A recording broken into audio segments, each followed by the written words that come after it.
Митрофанов Яков, строительная компания «Альянс». Хочу вам рассказать про это интересное здание. Это сервисный центр Volvo в Сыктывкаре и его интересная судьба. То есть само здание, вот это было построено еще в 90-х годах. Мы пристроили мойку и еще один ремонтный бокс. Но на этом желания клиента не закончились. Он захотел пристроить еще офис с другой стороны. На что мы ему, конечно же, отказать не смогли. У него был вот такой пожарный выход со второго этажа офисной части, которую мы использовали как лестницу на второй этаж нашего пристроя. Вот такой получился пристрой. Где-то квадратов 200 по этажу.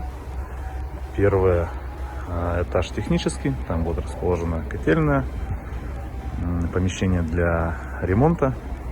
Второй этаж офисный. Самое интересное в том, что здание из разных материалов, то есть само по себе здание кирпичное. Второй этаж надстроен был деревянный, каркасный, и мы пристраивали уже из сэндвич-панели. Вот такая была лестница на второй этаж. Второй этаж действующий. Эти окна выходили на улицу. Но так как нужно больше площади, мы сделали вот такое решение. То есть видно, что здесь второй этаж каркасный, видно первый этаж кирпичный. Вот эти окна, они выходили на улицу. Чтобы сохранить освещение, здесь будут использованы мобильные стеклянные перегородки. И вот этого ряда окон должно хватить, чтобы свет попадал и в те кабинеты, которые остались за стеной, и для тех людей, которые будут работать уже непосредственно в этих офисных помещениях. Сделана пожарная эвакуационная лестница с другой стороны.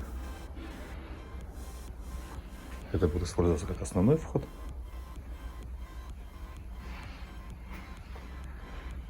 Вот так. Интересно получилось здание пристроя для офисов.